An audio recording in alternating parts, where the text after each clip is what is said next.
Charles Dickens, chapitre 1er, du lieu où naquit Oliver Twist et des circonstances qui accompagnèrent sa naissance. Parmi les divers monuments publics qui font l'orgueil d'une ville dont, par prudence, je tairai le nom et à laquelle je ne veux pas donner un nom imaginaire, et l'unité en commun à la plupart des villes grandes et petites, c'est le dépôt de mendicité. Un jour dont il n'est pas nécessaire de préciser la date, d'autant plus qu'elle n'est d'aucune importance pour le lecteur, naquit dans ce dépôt de mendicité le petit mortel dont on a vu le nom en tête de ce chapitre. Longtemps après que le chirurgien des pauvres de la paroisse l'ont introduit dans ce monde de douleur, on doutait encore si le pauvre enfant vivrait assez pour porter un nom quelconque. S'il est succombé, il est plus que probable que ses mémoires n'eussent jamais paru, ou bien n'en contenant que quelques pages. Ils auraient eu l'estimable mérite d'être le modèle de biographie le plus concis et le plus exact qu'aucune époque, qu'aucun pays ait jamais produit. Quoique je sois peu disposé à soutenir que ce soit pour un homme une faveur extraordinaire de la fortune que de naître dans un dépôt de mendicité, je dois pourtant dire que, dans la circonstance actuelle, c'était ce qui pouvait arriver de plus heureux à Oliver Twist. Le fait est qu'on a beaucoup de peine à décider Oliver à remplir ses fonctions respiratoires, exercices fatigants, mais que l'habitude a rendu nécessaire au bien-être de notre existence. Pendant quelque temps, il resta étendu sur un petit matelas de laine grossière, faisant des efforts pour respirer, balança pour ainsi dire entre la vie et la mort, et penchant davantage vers cette dernière. Cependant, ce court espace de temps, Oliver était entouré d'aïeuls hommes pressés, de tantes inquiètes, de nourrices expérimentés et de médecins d'une profonde sagesse. Il eut infailliblement péri un instant, mais comme il n'y avait là personne, sauf une pauvre vieille femme qui n'y voyait guère par suite d'une double ration de bière, et un chirurgien payé à l'année pour cette besogne, Oliver et la nature le terrent sur la sol. Le résultat fut qu'après quelques efforts, Oliver respira, éternoua et donna avis aux habitants du dépôt de la nouvelle charge qui allait peser sur la paroisse, en poussant un cri aussi perçant qu'on pouvait l'attendre d'un enfant mâle qui n'était en position que depuis 3 minutes et demie de son don utile qu'on appelle la voix. Au moment où Oliver donnait cette première preuve de la force et de la liberté de ses poumons, la petite couverture rapiécée jetée négligemment de lit de fer s'agita doucement.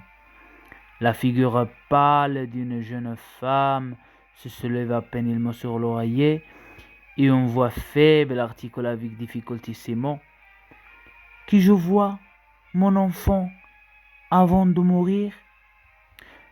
Le chirurgien était assis devant le feu, se chauffant et se frottant les mains tour à tour. À la voix de la jeune femme, il se leva et s'approchant de lui, il dit avec plus de douceur qu'il ne put attendre de son ministère. « Oh, il ne faut pas encore parler de mourir. Oh, oh, oh non, que Dieu la bénisse, la pauvre chère femme, dit la garde en remettant bien vite dans sa poche une bouteille dont elle venait de déguster le contenu avec une évidente satisfaction. Quand elle aura vécu aussi longtemps que moi, monsieur, qu'elle aura eu 13 enfants et on aura perdu 11, puisque je n'en ai plus que 2 qui sont avec moi au dépôt, elle pensera autrement. Voyons, songez au bonheur d'être mère avec ce cher petit agneau. » Il est probable que cette prospective consolante de bonheur maternel ne produisit pas beaucoup d'effet. La malade secoua tristement la tête et tendit les mains vers l'enfant. Le chirurgien le lui mit dans les bras. Il appliqua avec tendresse sur le front de l'enfant ses lèvres pâles et froides, puis elle passa ses mains sur son propre visage. Elle jeta autour d'elle un regard égaré, frissonna, retomba sur son lit et mourut. On lui frotta la poitrine, les mains, les tempes, mais le sang était glacé pour toujours.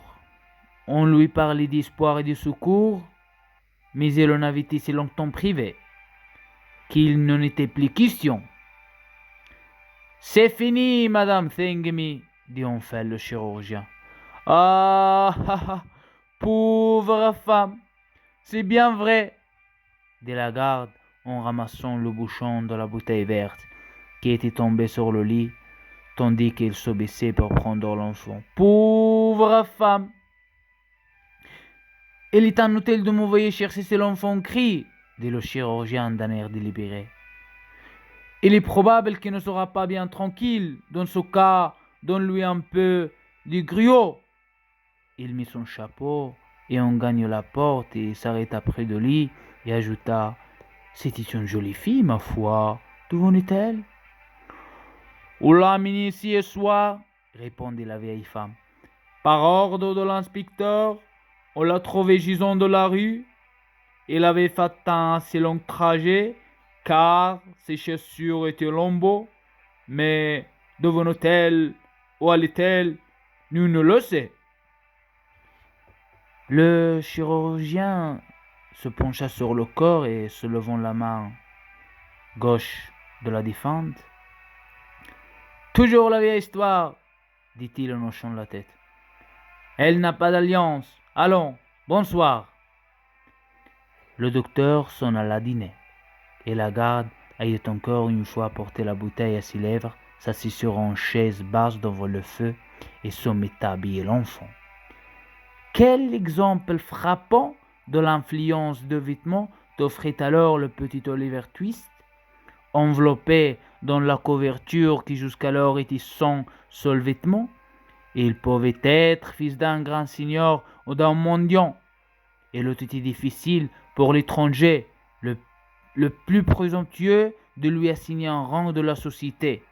Mais quand il fut enveloppé dans la vieille robe de calicot jaunée à cet usage, il fut marqué étiqueté et se trouva tout d'un coup à sa place, l'enfant de la paroisse, l'orphelin de l'hospice, le souffre de l'or affamé, destiné au coup et au mauvais traitement, au mépris de tout le monde, à la pitié de personne. Oliver criait de toute sa force. S'il eût pu savoir qu'il était orphelin, abandonné à la tendre compassion des marguilliers et des inspecteurs, peut-être aurait-il crié encore plus fort.